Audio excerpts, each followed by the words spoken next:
देश भर के सभी दर्शकों को मेरा नमस्कार एवं हार्दिक अभिनंदन। संवाद के इस एपिसोड में मैं हूं आपकी होस्ट प्रतिभा चौधरी, अपर आयकर निदेशक, जनसंपर्क, प्रकाशन एवं प्रचार, केंद्रीय प्रत्यक्ष कर बोर्ड, नई दिल्ली। संवाद के एक और सत्र में आप सभी का स्वागत है। यह संवाद कार्यक्रम आयकर विभाग एवं दूरदर्शन का एक सम्मिलित प्रयास है, जिसका उद्देश्य है देश भर के सभी करदाताओं को कर संबंधी मुद्दों पर जागरूक करना। आयकर रिटर्न यानी कि ITR दाखिल करते समय होने वाली सामान्य गलतियां और उनसे कैसे बचा जाए, इस विशेष एपिसोड में आप सभी का स्वागत है। जैसा कि आप जानते हैं कि इस साल ITR दाखिल करने की आखिरी तारीख 15 सितंबर 2025 तय की गई है। समय भले ही बढ़ गया हो, लेकिन लास्ट मिनट का इंतज़ार करना ज़रूरी नहीं है।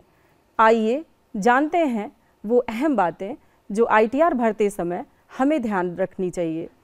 आज हमारे साथ मौजूद हैं श्री अमित खटावकर जी, जो इस विषय पर चर्चा करेंगे। अमित जी भारतीय राजस्व सेवा के 2015 बैच के अधिकारी हैं। अमित जी ने CPC बेंगलुरु में अपना काफ़ी अहम योगदान दिया है। अपने कार्यकाल में अमित जी विभाग में विभिन्न पदों पर कार्यरत रहे हैं। दूरदर्शन के इस कार्यक्रम में आपका स्वागत है अमित जी। आयकर विभाग एवं टीम दूरदर्शन को मेरा हृदय से आभार। सभी दर्शकों को मेरा नमस्कार। इस कार्यक्रम में आमंत्रित करने के लिए बहुत बहुत धन्यवाद।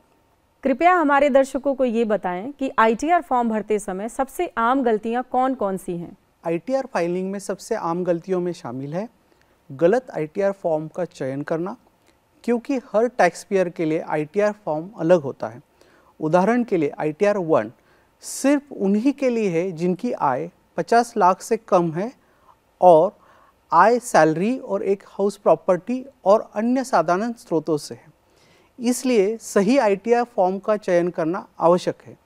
इसके अलावा गलत व्यक्तिगत जानकारी देना, जैसे पैन, आधार, पता, मोबाइल नंबर, ईमेल, गलत या अधूरा बैंक का विवरण देना, सभी आय स्रोतों की रिपोर्ट न करना, जैसे फ्रीलांसिंग, ब्याज, किराया, क्रिप्टो आदि, फॉर्म 26A और AIS से मिलान न करना, गलत छूट और कटौतियों का दावा करना, ITR फाइल करने के बाद उसे सत्यापित न करना, परिवार की आय को न जोड़ना जहां जरूरी हो, कटौतियों के लिए कोई प्रमाण न रखना, अग्रणी कर या स्वयं मूल्यांकन कर का भुगतान न करना, म्यूचुअल फंड से स्विच से हुए लाभ की रिपोर्टिंग न करना। कृपया हमारे दर्शकों को ये बताएं कि गलत ITR फॉर्म या विवरण देने से क्या नुकसान हो सकता है? अगर आपने गलत ITR फॉर्म चुना है तो रिटर्न को दोषपूर्ण माना जा सकता है या अमान्य कर दिया जाएगा। इसके अलावा आय की कम रिपोर्टिंग पे 50% से 200% तक जुर्माना लग सकता है। गलत विवरण के कारण रिफंड में देरी होने की संभावना है। गलतियां होने पर नोटिस मिलने की संभावना हो सकती है, इसलिए रिटर्न सावधानीपूर्वक भरना जरूरी है। कृपया हमारे दर्शकों को ये बताएं कि फॉर्म 26AS, AIS और ITR फॉर्म में कोई डिस्क्रिपेंसी होने पर क्या होता है? फॉर्म 26AS और AIS में जो जानकारी होती है वो आयकर विभाग के रिकॉर्ड में पहले से होती है। अगर आपने इनसे मेल न खाती हुई जानकारी अपने ITR फॉर्म में दी है तो आपको नोटिस मिल सकता है। यदि फॉर्म 16 या 26AS में अंतर हो तो रिफंड कम मिल सकता है या रिकवरी का नोटिस आ सकता है। यह आपने काफ़ी महत्वपूर्ण सूचना दी है। कृपया हमें ये बताएं कि किस स्थिति में करदाता को अपने परिवार के सदस्य की आय को अपनी आय में जोड़ना पड़ता है? यदि आपके नाबालिग बच्चे या गृहिणी जीवन साथी की आय कुछ स्रोतों से है, जैसे FD का ब्याज, किराए की आय आदि, तो उसे आपकी आय में जोड़ना जरूरी हो सकता है। धारा 64(1)(1) के अनुसार नाबालिग बच्चे की आय को माता पिता की आय में जोड़ा जाता है। हालांकि आयकर विभाग ओल्ड टैक्स रिजीम के तहत प्रत्येक बच्चे के लिए 1500 रुपये की छूट देता है। कृपया हमारे दर्शकों को ये बताएं कि अगर रिटर्न दाखिल करने के बाद गलती का पता चलता है तो क्या करें?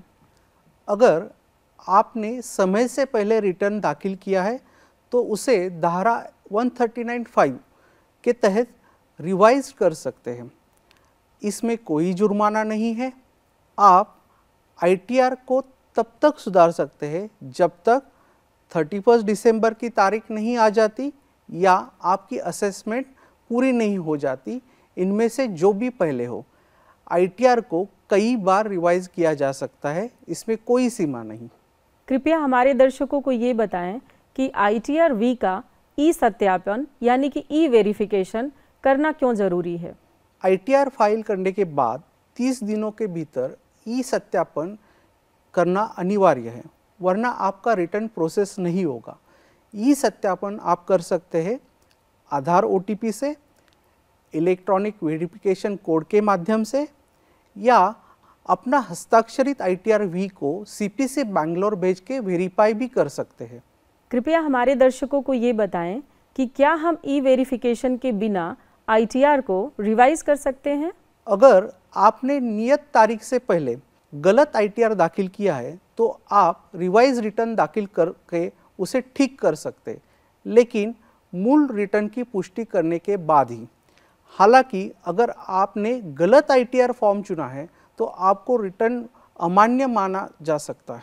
कृपया हमारे दर्शकों को ये बताएं, म्यूचुअल फंड, FD ब्याज, रिफंड ब्याज जैसी सूचनाओं को रिपोर्ट करना क्यों ज़रूरी है?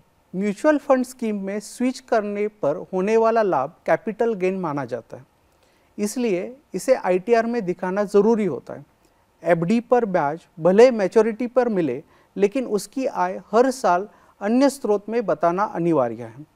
इसी प्रकार आयकर रिफंड पर मिले ब्याज को भी आय में शामिल करना चाहिए और टैक्स नियमों के अनुसार रिपोर्ट करना चाहिए। कृपया ये बताएं कि क्या कुछ कटौतियाँ, छूट यानी कि डिडक्शंस एंड एग्जेम्पशंस क्लेम करने से पहले कोई फॉर्म भरना पड़ता है? हाँ, कुछ विशेष मामलों में ITR दाखिल करने से पहले संबंधित फॉर्म को भरना ज़रूरी होता है। उदाहरण के लिए फॉर्म 10E, अगर आपने बकाया वेतन लिया है और धारा 89(1) के तहत राहत चाहते हैं।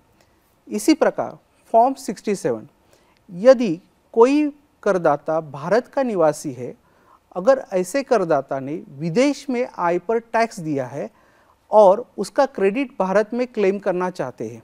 कृपया हमारे दर्शकों को ये बताएं कि गलत जानकारी या फर्जी डॉक्यूमेंट्स देने से क्या हो सकता है?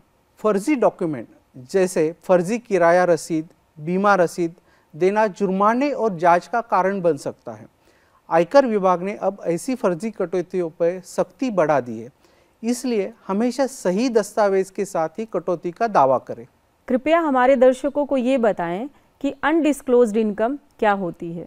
ऐसी आय जो आयकर रिटर्न में नहीं दर्शाई गई है तथा जिस पर कर का भुगतान नहीं किया गया है, उसे अनडिस्क्लोज इनकम माना जाता है।